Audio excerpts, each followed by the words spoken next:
Le Premier ministre italien Matteo Renzi a entamé sa visite officielle au Vietnam. Le Vietnam et l'Italie se sont fixé l'objectif de porter la valeur d'échange commercial bilatéral à 5 milliards de dollars.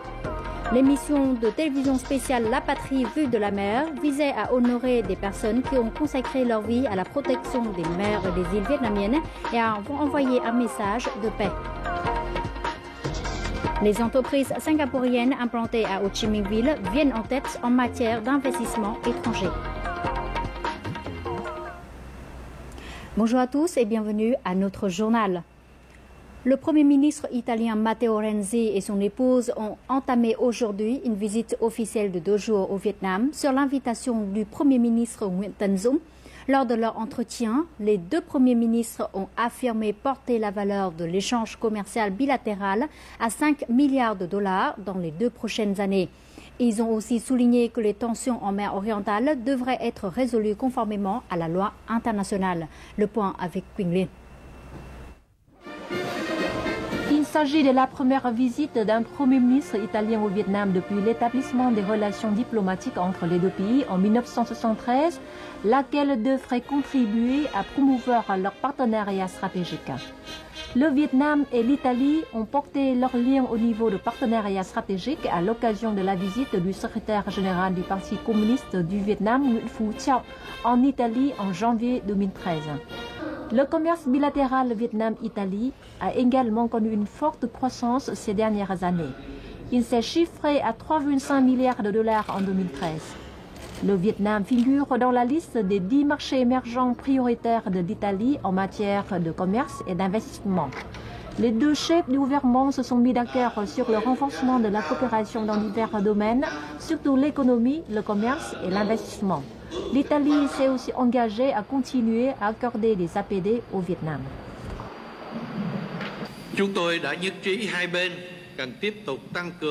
Nous avons convenu de renforcer l'échange de délégations de haut rang et la coopération dans divers domaines. J'ai aussi annoncé la situation en mer orientale à mon homologue. Ce dernier a montré sa préoccupation profonde et a estimé que les parties concernées devraient se maîtriser et résoudre les tensions par voie pacifique et conformément à la loi internationale.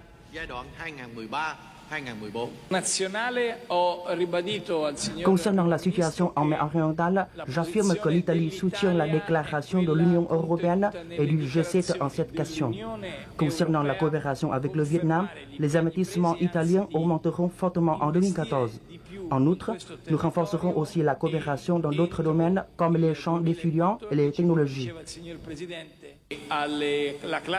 Les 2 chefs du gouvernement ont affirmé porter la valeur de l'échange commercial bilatéral à 5 milliards de dollars dans les 2 années à venir. L'après-midi, le Premier ministre italien et son épouse sont venus déposer une gerbe de fleurs devant le mausolée du président Ho Chi Minh.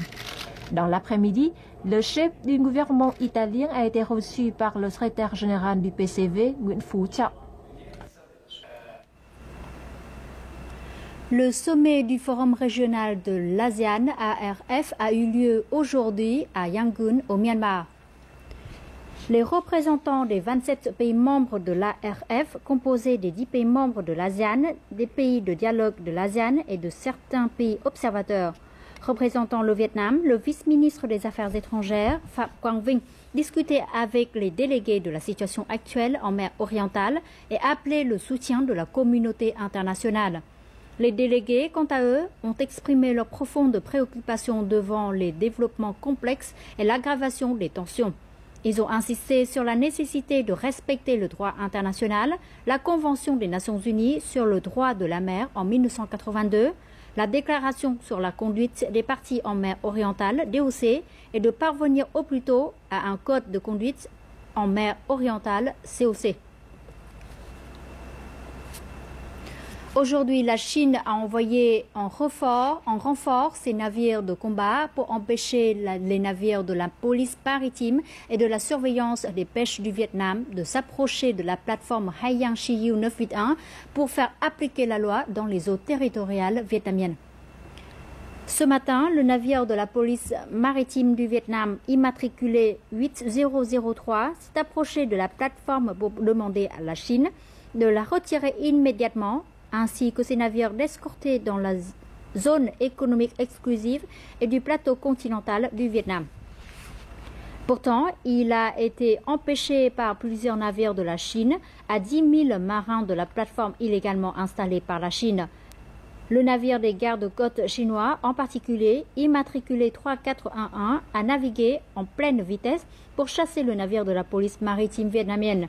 Aujourd'hui, 110 navires de toutes sortes ont été mobilisés par la Chine pour protéger sa plateforme, dont 6 navires de combat, soit le double par rapport à hier. Ils ont également encerclé 3 cercles pour protéger la plateforme. Plusieurs d'entre eux hurlent dans les haut-parleurs, utilisent des canons à eau et n'hésitent pas à heurter contre des navires de la police maritime et de la surveillance des pêches du Vietnam. Un avion de reconnaissance I-8 a survolé à 500 mètres des navires vietnamiens. Soumettre les différends de souveraineté aux tribunaux internationaux ou à l'Assemblée générale des Nations unies est la meilleure façon pour un petit pays de pouvoir se défendre lorsque sa souveraineté est violée et revendiquée irrationnellement par un pays beaucoup plus fort.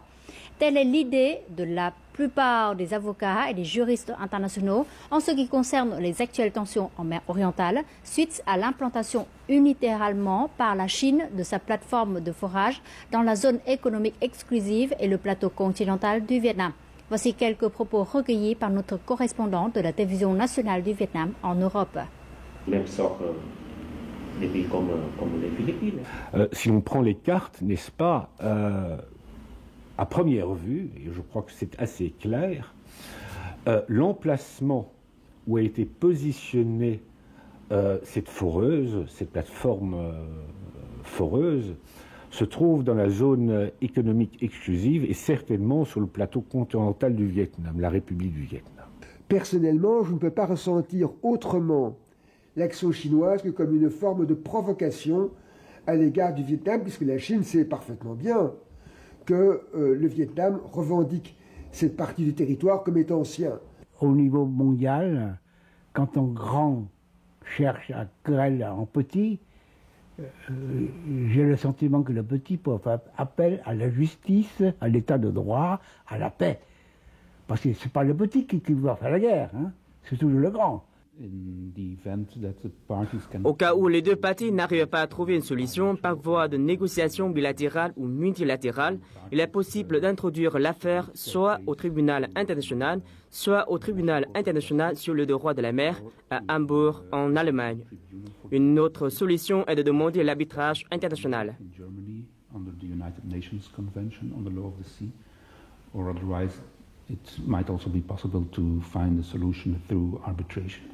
Le Vietnam pouvant arguer du fait que l'action chinoise est une menace contre sa souveraineté et menace la paix et la sécurité internationale. Ce problème est peut-être un peu plus nuancé et plus complexe, dans ce sens que la République populaire de Chine se prévaut de ses droits souverains sur les îles de Paracels, là où cette souveraineté est contestée par le Vietnam, entre autres motifs que la Chine populaire n'a fait qu'occuper ces îles, de façon illégale d'ailleurs, en 1974. Alors moi, je conseille au Vietnam de sonder un peu les uns les autres, mais de lancer un appel au secrétaire général des Nations Unies, à l'Assemblée nationale, l'Assemblée générale des Nations Unies, pour trouver le moyen de prévenir le conflit. Le Vietnam n'est pas la seule nation, n'est pas le seul pays en proie à des difficultés de la sorte. Ainsi, les Philippines, par exemple, se voient également confrontées avec un différend avec la République populaire, différent d'ailleurs qui ressemble fortement aux problèmes qui se posent actuellement au Vietnam. Les Philippines ont choisi de porter cette affaire en justice devant la Cour permanente d'arbitrage de La Haye, arbitrage auquel la Chine se refuse, bien qu'elle soit signataire de la Convention de 82. Dimanche, la télévision vietnamienne a diffusé une émission de télévision spéciale sur le thème « La patrie vue de la mer » avec une couverture en direct de Da Nang et de l'île de Lý Sơn. En partageant les histoires de personnes qui consacrent leur vie à la protection des mers et des îles vietnamiennes, le programme a envoyé un message de paix à ses auditeurs à travers le pays. Les reporters de la télévision vietnamienne qui travaillent sur le bateau de la police maritime vietnamienne 8003 nous transmettre les sentiments des policiers maritimes après qu'ils aient regardé ce programme. Le rêve d'un père de devenir un policier maritime pour protéger sa petite fille installée sur l'île de Lý Sơn. Les larmes d'une mère qui a perdu son enfant. Son fils est mort héroïquement dans la lutte pour défendre la souveraineté vietnamienne sur l'archipel de Trường Sa en 1988. Le courage d'un pêcheur vietnamien qui persévère dans la pêche au large, contribuant à la protection de la souveraineté des ancêtres. Je suis heureux et fier de voir que notre travail est respecté et honoré par tout le monde. Tous les Vietnamiens veulent la paix pour tout le pays et nous sommes déterminés à protéger notre souveraineté maritime. Le programme présente également des preuves de la souveraineté du Vietnam sur les îles Paracen et Spratly. Les vidéos et images mêlées à des spectacles de musique par des artistes célèbres tracent un tableau vivant des mers et des îles du Vietnam. Des émissions comme ce programme aident à sensibiliser les gens du continent sur la vie en mer. En même temps, cela renforce le mental des soldats et des pêcheurs en mer.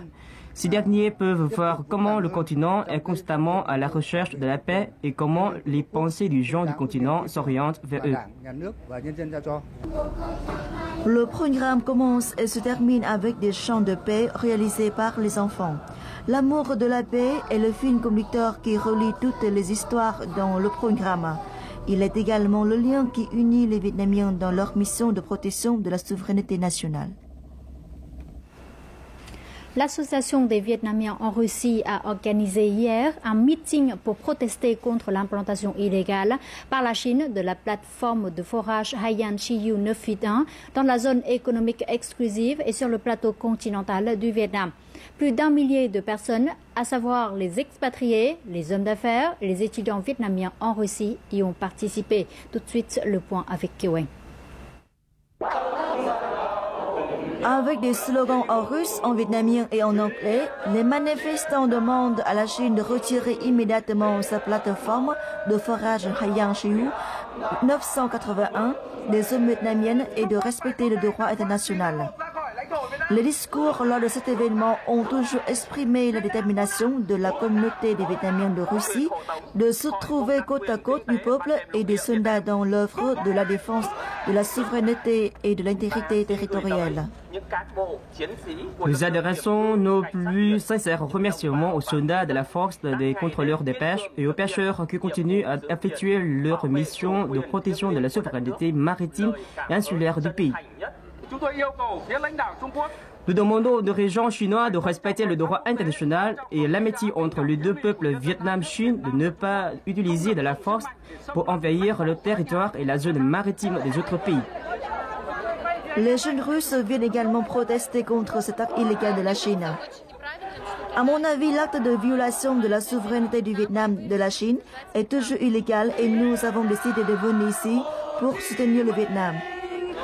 L'ambassade du Vietnam, en collaboration avec l'Association des Vietnamiens et l'Association des entreprises en Russie, ont organisé une cérémonie de collecte de fonds en faveur des forces de la police maritime, des contrôleurs de pêche et des pêcheurs qui défendent jour et nuit la souveraineté du pays.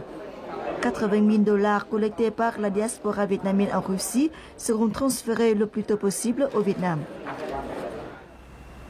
Les forces navales vietnamiennes et philippines ont effectué hier sur l'île Sam Tử Tây, au large du Vietnam, un premier échange afin de renforcer leur confiance et de consolider leur coopération. La délégation philippine était dirigée par le commandement adjoint des opérations des forces navales de l'ouest des Philippines, le colonel Carlito Barizo, et la partie vietnamienne par le colonel Lê Xuân Thủy, commandement adjoint de la 4e zone de la marine vietnamienne. Lors de cet échange, les commandements et les représentants des deux parties ont discuté et échangé des informations sur les activités de recherche et de sauvetage, la sécurité de la navigation et l'alerte en cas de catastrophe naturelle dans la région. Les deux délégations ont mené plusieurs activités culturelles, artistiques et sportives. À cette occasion, la délégation philippine a visité la statue du héros national Chen Quoc Tuan, la station météorologique et la pagode de Sanctité.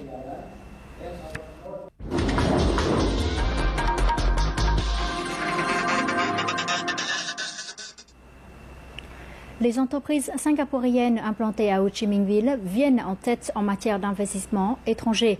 Avec 700 projets d'une valeur totale de 7 milliards de dollars, le fonds d'investissement singapourien représente plus de 30% de la totalité des capitaux d'investissement étrangers à Ho Chi Minh Ville. La mégapole du Sud renforce les activités de promotion commerciale afin d'attirer davantage d'investisseurs singapouriens à Ho Chi Minh Ville. Voici les détails. La compagnie de production de papier aluminium New Toyo, à 100% capital singapourien, a investi environ 8 millions de dollars dans la construction de 3 ateliers de production à Ho Chi Minh Ville. Elle génère un intérêt moyen allant de 5 à 8%. Ho Chi Minh Ville est le centre économique et les autorités municipales ont élaboré des politiques adéquates pour résoudre les difficultés des entreprises.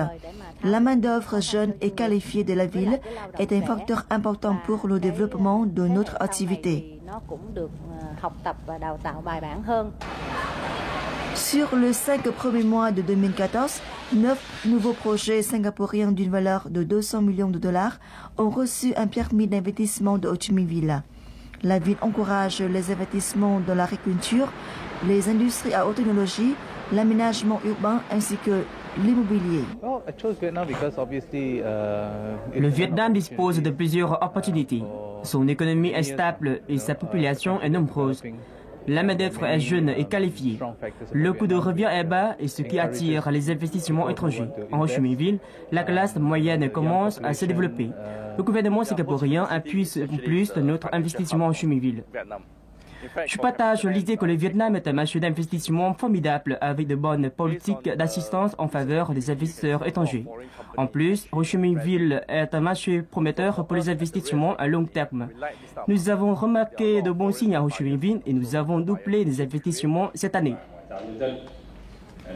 Ho Chi Minh Ville accélère ses activités de promotion d'investissement pour attirer davantage d'investissements singapouriens. Cette année, Singapour continue de renforcer ses investissements et ce pays est dans le peloton de tête des investissements en Ho Chi Minh Ville. Dans ce contexte, c'est vraiment important. Avec sa stabilité économique, Ho Chi Minh Ville reste un marché potentiel et attractif pour les investisseurs étrangers. Tout de suite, les taux de change et les indices de la bourse du Vietnam.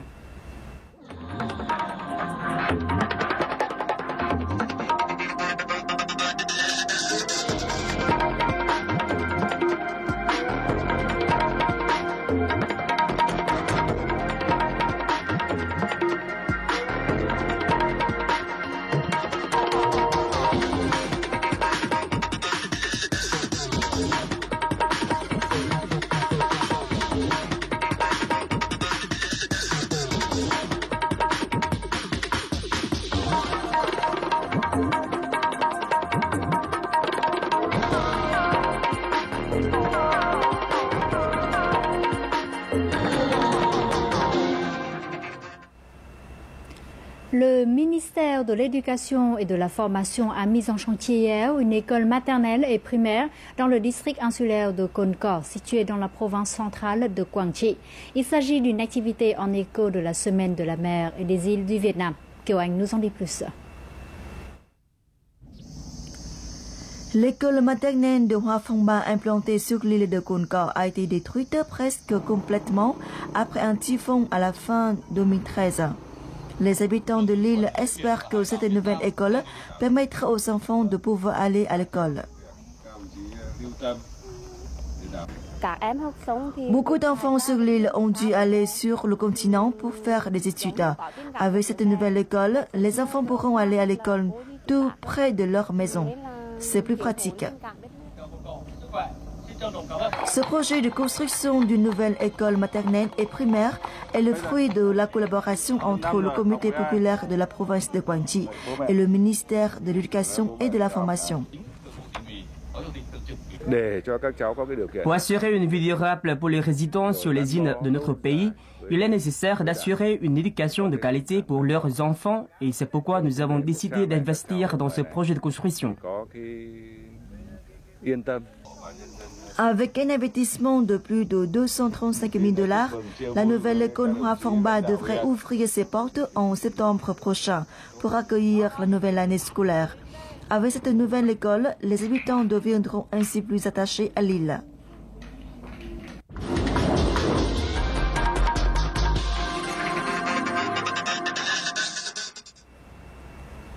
Les gongs jouent un rôle particulièrement important dans la vie culturelle et spirituelle des minorités ethniques vivant dans les hauts plateaux du centre.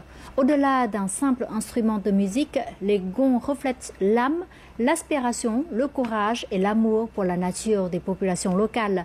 Les sons de gongs sont étroitement liés à la vie des minoritaires, de leur naissance jusqu'à la mort. Nous en saurons plus sur les valeurs inestimables des gongs du Tây Nguyên dans le reportage qui suit.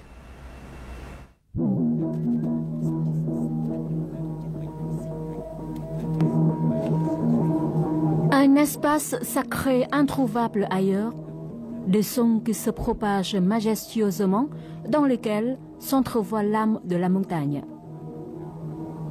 C'est au travers des sons tantôt raves, tantôt aigus que l'on se rend compte d'une chose évidente. La culture des gongs s'inscrit profondément dans la vie des ethnies minoritaires des hauts plateaux du centre. Dans cette région, les gongs représentent l'instrument sacré des habitants. Ils sont surtout joués lors des cérémonies rituelles, des funérailles, des noces, des célébrations de la nouvelle année, du nouveau riz ou des victoires. Les gongs occupent une place indispensable dans la vie spirituelle de la population. Le village Mhara se situe non loin du chef-lieu d'An dans la province de Jalai. Malgré les difficultés du quotidien, les habitants des groupes ethniques locaux cherchent à enrichir leur vie culturelle et spirituelle en organisant des concerts de gongs. Ils se réunissent à la maison commune, s'amusent et dansent au son de cet instrument. Ces concerts permettent aux habitants d'aspirer sans cesse à une vie meilleure. La joie peut se lire sur le visage. Dans cette cérémonie de sacrifice du buffle, il n'y a pas de besoin de paroles. Les musiciens, qui sont eux-mêmes des habitants, communiquent à travers les sons de le gong.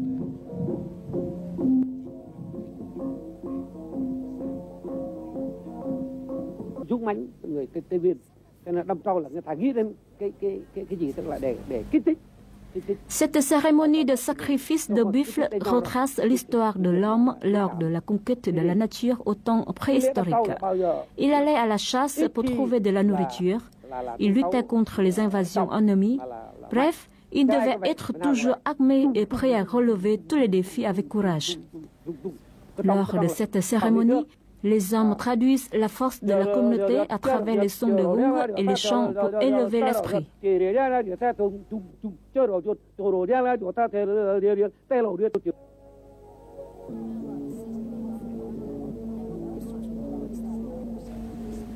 Lors de la cérémonie funéraire, les gongs constituent un instrument de musique indispensable. Différentes des fêtes, les funérailles se déroulent de façon plus calme.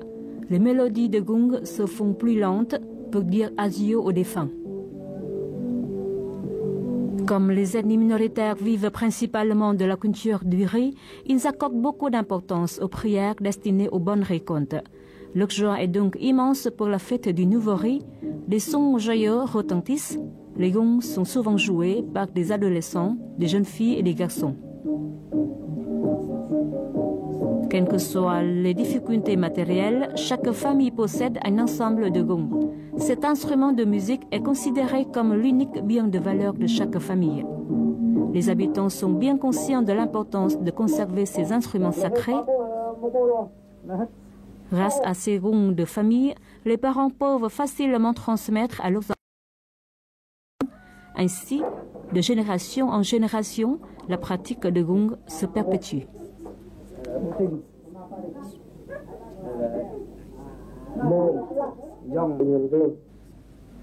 Les artisans de gong nous apprennent à jouer différents airs qui varient en fonction des fêtes ou des événements.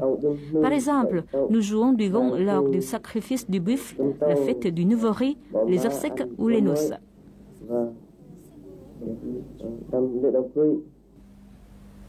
En 2005, l'UNESCO a reconnu la culture de gong du Tây Nguyên comme patrimoine culturel immatériel et oral de l'humanité. Par leurs efforts, les artisans talentueux des ethnies locales ont contribué de façon importante à cette reconnaissance. Ces derniers sont à la fois les meilleurs musiciens et correcteurs de gong. Ils s'efforcent toujours de faire revivre les festivités populaires tout en transmettant les mélodies et les façons de jouer du gong aux jeunes. Issus de différentes ethnies telles que les Bana, Édé, Sedan, Jerai ou Zetieng, les joueurs de gong profitent de chaque occasion pour rivaliser d'ardeur et de talent. Pour la même fête, les mélodies du gong varient en fonction de la façon dont ils sont joués. Chaque ethnie des hauts plateaux du centre joue de ces instruments d'une façon différente, ce qui explique la richesse et l'étendue culturelle des gongs.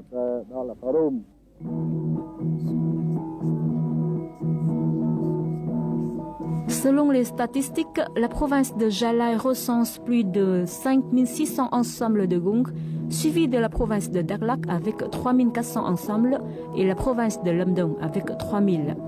Des dizaines d'airs anciens sont préservés. C'est l'une des raisons pour lesquelles la région des hauts plateaux du centre exerce une forte attraction pour les chercheurs en culture, les touristes vietnamiens mais aussi étrangers. Dans chaque village, le son des gongs fait preuve de la vivacité de cet instrument de musique dans la vie des habitants. Voici les prévisions météo pour demain.